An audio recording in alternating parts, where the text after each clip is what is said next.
our next edition of the Sundays with Shea, the Asheville Football Review.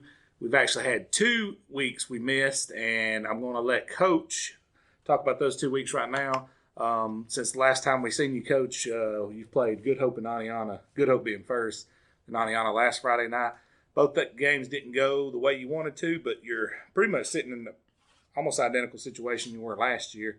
And before you kick things in gear, and I know that's the plan again this time around, especially with what's looming, something very large, which we will get to very soon, something very unique you're going to do here at Asheville.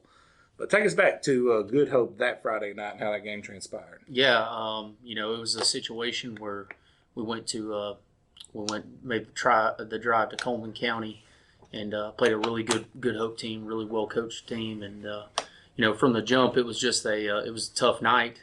First offensive drive of the game, we had a miscommunication between our backs and ended up fumbling the ball and gave them 7 points right off the bat. And it was just kind of the tail of the night. We did not play disciplined football. We didn't execute either side of the ball, and it was a very frustrating night, Bo, to tell you the truth.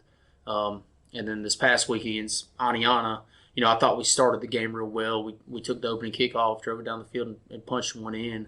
And then we actually onside kicked and recovered it, but we were called for an illegal formation, which it was a good call. Watching the film, in the moment I didn't think we were illegal, but watching the film, we definitely had an illegal formation. What was the number of people lined up on each side? Yeah, you're supposed to have at least 4 lined up on one side of the kicker, and right. We didn't. So it was a good call by the officiating crew, and then that actually backed us up. We had to re-kick it, and we kick it deep, and they run it back for a touchdown.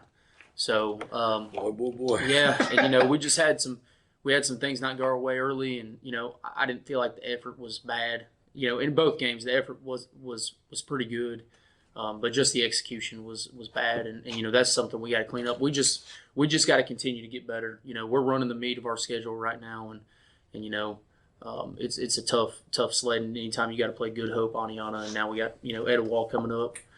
So we're playing 3 really good football teams with really good players and really good coaching. And when you combine good players with good coaching, it's going to be tough. Hard. Yeah. Now, Good Hope, playoff team last year, made a run. Aniana, traditional powerhouse, won the state, 2013-14. Yep. Etowah, semifinalist last year, one of the most well-known teams in North Alabama over the last, I'd say, since 1990. Mm-hmm. And that's very tough, 3 teams in a row.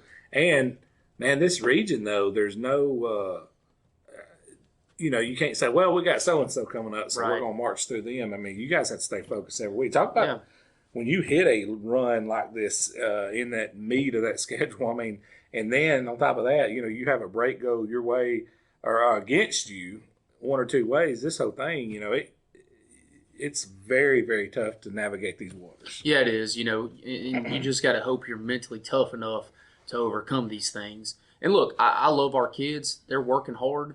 We've just got to clean up. We got to worry about us and clean our things up. And you're right, Bo. There's no gimmies in this region. Everybody's going to be a tough out. And that's the thing. And you go out there and you push your, like we're in here game planning today. We're trying to put our best plan together for Etowah and, put our best foot forward and go out there and compete on Friday night. Teams last year, like Fultondale, for example, was I think 0-10 last year. Mm-hmm. And they hired Kendrick Cook, and then they're building new facility. Everybody's getting better. Right. You know what I mean? Yep. But now, let's take away some of the positives. I know you said the effort was there from a standpoint. The execution wasn't, but the effort was there. What are some of the positives you've actually seen over these last 2 weeks? Well, I thought against Aniana, offensively, we moved the ball well. I thought Jalen Williams had a really nice night on Friday night. Dylan Harris did some good things throwing the football. And look, like I said, we've just got to continue to get better. We just had a few things not go our way early, and we've just got to learn to persevere through those things. So, there were some positives. I thought defensively in spurts we played okay. We got them in some 3rd and longs, and then for whatever reason we'd have a busted coverage or a missed tackle or several missed tackles. And, but the good thing is that's all fixable stuff. We can continue to work on tackling and become a better tackling football team. So, at the end of the night, it's not something we looked at and just said, man, we're just like this and that and this and that. We can't fix these things. we can definitely fix everything that we've messed up. Some So of it's self-inflicted. absolutely. I think the issue with Dylan's the haircut. I think if he'd left his hair alone, I think we'd be in better shape right now. Well, if I was, I don't know about that, and that's the thing is, Dylan's been great throughout this whole thing. Yeah, he's a good kid. Man. Yeah. I still like the mullet was just it was rocking. Top notch. Oh yeah, but you said it best though. Even Sunshine cut his hair in the movie. That's I right. forgot about that until you said that. What is it, Ronnie Bass? Ronnie Bass. All right, so now let's come up to this this week right here. Again, the positives is you're hosting it again at home. That's a very big positive. First time the Etowah Blue Devils has ever came to Ken Logan Stadium. Right. Yep. And there's something very special you guys have put together, which I think is unique and means something to myself because he's a coach of mine. But I'm going to let you talk about what you have in store this weekend, Friday night for this game. Yeah, we're going to honor Coach Raymond Farmer, who is actually an Asheville alum and coached here in 2 separate stints. And then obviously, won a state championship at Etowah, played in 2 or 3 state championship games. And, he's just been a big part of both communities. So we're actually going to honor him before the game Friday night. And, Coach Locke's been most gracious, and he's, we're going to present Coach Farmer with something before the game. And we're going to try and continue to keep this game moving forward. And we're actually going to call this the Farmer Bowl. That's awesome. And we're actually got a trophy being made, and the winning team is going to keep the trophy for a year. That's really good. So it's going to be a neat thing, and oftentimes in high school football, there's a lot of rivalries, but you don't, other than pride, you don't play for, physically something. So we wanted to kind of make it a little bit more unique and have something where the winning team keeps it. I think that's really cool, really unique. And a lot of those people out here watching the show obviously know some of the great coaches who came through here, but some of you may not, Raymond Farmer being one. But tell everybody some of these other coaches that people probably wouldn't even believe some of the coaches that came through here. Well, it's like, guys like there's a guy, and I don't know if anybody local is familiar with him, but, there's a guy named Perry Swindle that was actually an Asheville High School graduate.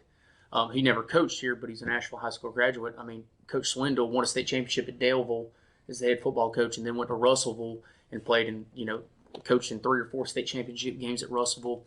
Obviously had a really good career. And then you got, Reagan Clark, who, is the father of Bill Clark, and Coach Clark was the coach at Ohatchee for a long time. And then, Coach Bill Clark was an assistant here for Rush Probst, and then John Gross was the head coach here. And, Coach Gross and the Jacksonville State Gamecocks just got a big win last night against Florida State.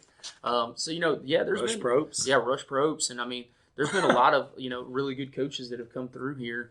And, it's kind of like Miami of Ohio, the cradle of coaches. No so, doubt. It's a lot to live up to. And a lot of people in our community have played for those guys. That's right. So, I get to walk by, John Gross and Rush Probst and all those guys every day in the school and down our hallway. So, That's right.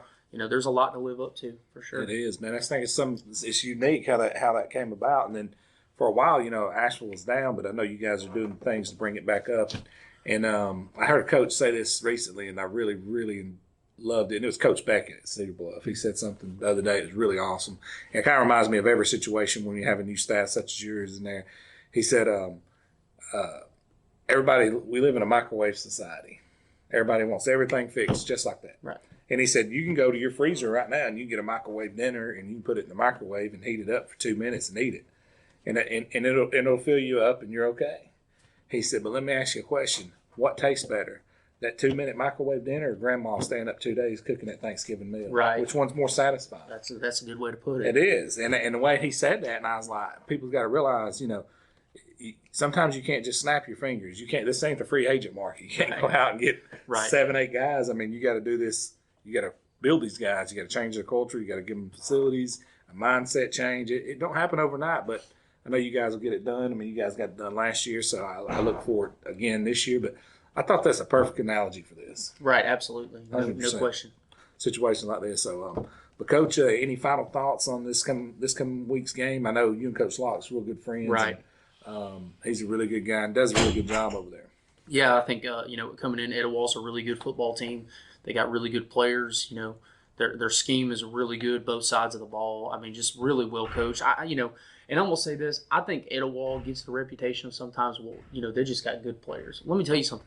Those guys are extremely well coached. Yeah. I mean, they are very, very well coached. And look, they're going to come in here Friday night in Ken Logan, and they're going to expect a win. And our job is to, just give them the best game we can possible. I want to thank our community for really coming out and showing out against Aniana. Man, it was great. The atmosphere was fantastic. And our community's been great. They've been really great for me and for our staff and for these boys.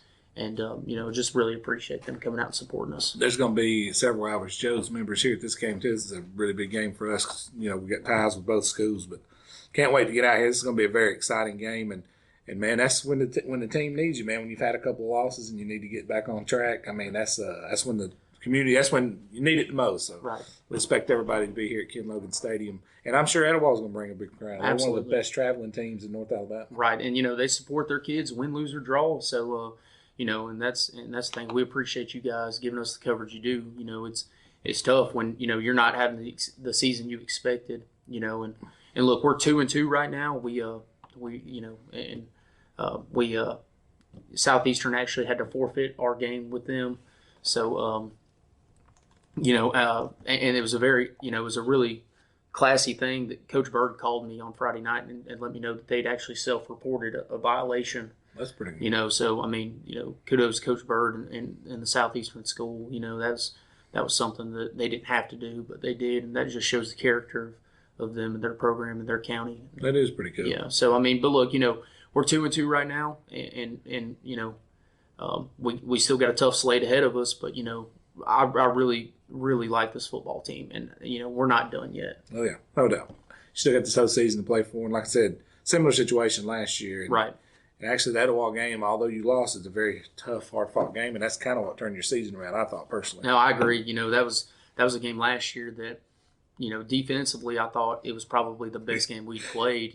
Our guys played like their hair was on fire. They did. And against some really against some really good players, and I think that's kind of been something we've been looking forward to as well as just coming in here and competing against really good teams. All right, Coach, good luck to you, and we'll see you Friday. Hey, thanks, bud. Actually, we'll see you tomorrow. Yep.